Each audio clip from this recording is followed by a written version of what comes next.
చెప్పారు.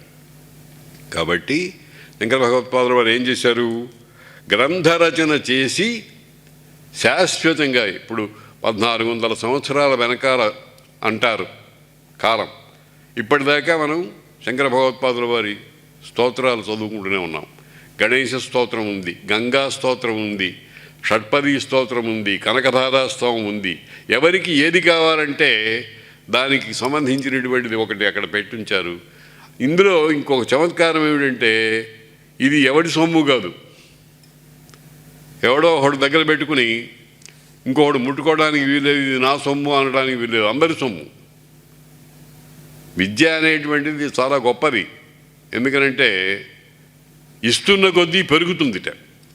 లోకంలో తక్కిన వస్తువులన్నీ మన దగ్గర 100 రూపాయలు ఉంటే 10 రూపాయలు దానం చేస్తే 90 రూపాయలే ఉంటాయి.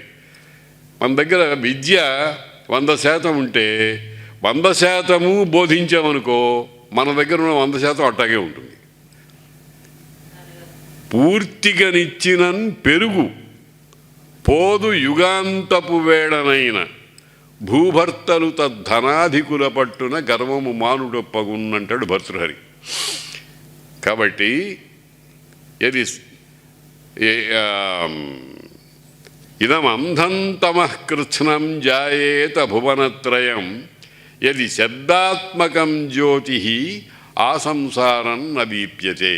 అందుకని శబ్దాత్మకమైనటువంటి దివ్య జ్యోతులను అనేకము శంకర భగవత్పాదుల వారు రాసినవన్నీ ఎంత ప్రమాణంలో ఉంటాయి అంటే బండ్లకెత్తచ్చు, అంతగా ఉన్నాయి. అన్నెందుకు రాశారు అని అంటే సృష్టిలో ఒక్కొక్కడికి ఒక్కొక్క రుచి. నేను చాలాసార్లు చెప్పినట్టు గుర్తు, మిఠాయి దుకాణంలో ఒకటే ఒక్క వస్తువు ఉంటుందే, 40 రకాలు ఉంటాయి. అన్నీ స్వీటే, అన్నీ మధుర పదార్థాలే. 40 ఎందుకు? ఒకడు లడ్డూ కావాలంటాడు, ఒకడు జాంగ్రీ కావాలంటాడు, ఒకడు ఇదేది సున్ని ఉండ కావాలంటాడు, ఒకడు అరిసె కావాలంటాడు.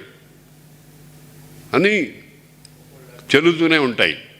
అలాగే కూరగాయల మార్కెట్లో కూడా కూరలు ఎన్ని రకాలు ఉంటాయి, తినే ఆహార పదార్థాలు ఎన్ని రకాలుగా ఉంటాయి. బట్టల షాపులో వస్త్రాలు ఎన్ని వందల రకాలు ఉంటాయి, ఎన్ని డిజైన్లలో ఉంటాయి. ఎందుకనంటే భిన్న రుచి గనక.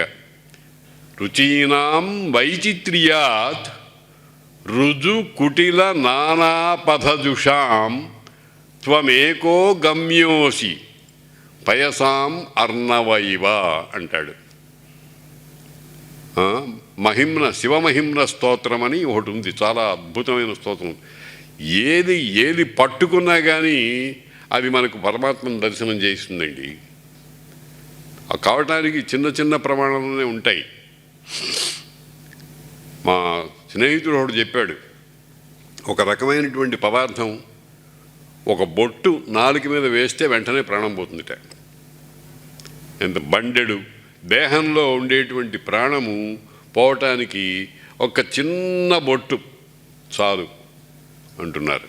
ఆ రకంగానే ఒక్క శ్లోకం చాలు అనన్య సాధారణమైనటువంటి అంతులేనిటువంటి భగవద్జ్ఞానాన్ని మనకు ఇవ్వటానికి.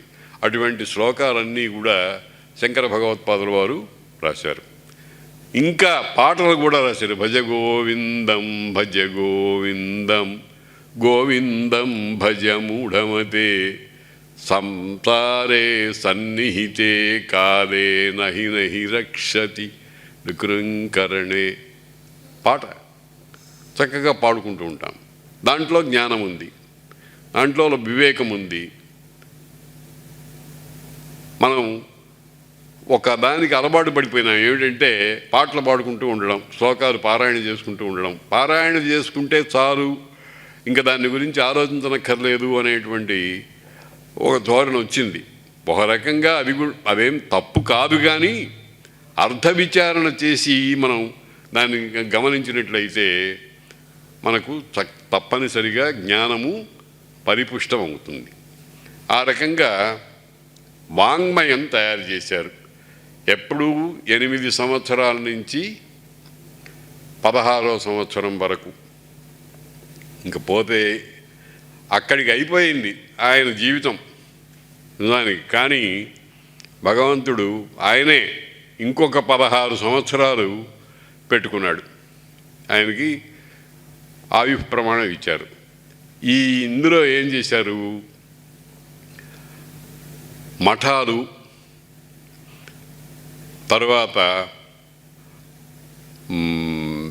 పీఠం, శారదా పీఠం, కాశ్మీర సర్వజ్ఞ పీఠం, ద్వారకా పీఠం, అటు పూరి పీఠం, ఈ పీఠాలు స్థాపించారు. ఎందుకనంటే జ్ఞానము నిరంతరము కదులుతూ ఉండాలి. ఏదో ఒకసారి చెప్పేసేస్తే అయిపోదు. మనం రోజుకి 3 సార్లు భోజనం చేస్తున్నాం. ఎందుకని? ఒక కాల వ్యవధిలో తిన్న అన్నం జీర్ణమై దానికి సంబంధించినటువంటి పదార్థాలన్నీ కూడా ఇలా ఏర్పడుతూ ఉంటాయి. అటువంటి రకంగానే జ్ఞానాన్ని కూడా మనం ఎప్పటికప్పుడు ఫ్రెష్ చేసుకుంటూ ఉండాలి, శుద్ధి చేసుకుంటూ ఉండాలి, దాన్ని సంపాదిస్తూ ఉండాలి. అందుకనే మనకు అనేకమైనటువంటి మార్గాలు చెప్పారు. నామస్మరణాద్ అన్యోపాయం నహి విద్యామో భవతరణే నాథహరే నాథహరే అని పాట పాడుకోమన్నారు. నామస్మరణాత్ అన్యోపాయం నహి లేదు భవతరణే. సంసారాన్ని తరించడంలో నామస్మరణం కంటే వేరేది. కలవు కీర్తనాత్, సంకీర్తన వల్లనే, భగవంతుడిని సంకీర్తన చేసుకుంటూ ఉండడం వల్ల. అందుకనే చాలామంది భజన చేస్తూ ఉంటారు. పల్లెటూళ్ళల్లో భజన మందిరాలు ఉంటాయి ప్రత్యేకించి. ఆ భజన మందిరాలు అందరూ కలిస్తే వాళ్ళు ఒకటిగా ఒక తాళాలు, చిరుతలు ఇవన్నీ వేసుకుని పాటలు పాడుతూ ఉంటే హృద్యంగా ఉంటుంది. ఆ రకమైనటువంటి విధంగా భగవంతుడికి దగ్గరగా అవుతూ ఉండొచ్చు. అటువంటి మఠాలు మొదలైనటువంటి వాటిని స్థాపించారు. ఇది ఒక పని. ఇంకొక పని కూడా చేశారు. ఏమిటంటే అవైదిక మతాలన్నింటినీ ఖండించి ఏకత్వ ప్రతిపాదన చేశారు. సృష్టిలో ఒక్కొక్కడు ఒక్కొక్క మతం. ఆస్తిక దర్శనాలని, నాస్తిక దర్శనాలని కొన్ని ఉన్నాయి.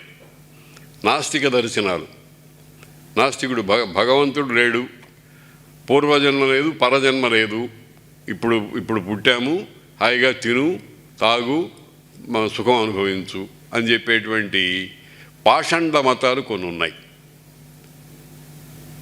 వాటికి తర్వాత భైరవ విధానాలు, అంటే తన బాగు కోసం, తాను పొందేటువంటి ప్రయోజనం కోసం బలి ఇవ్వటం,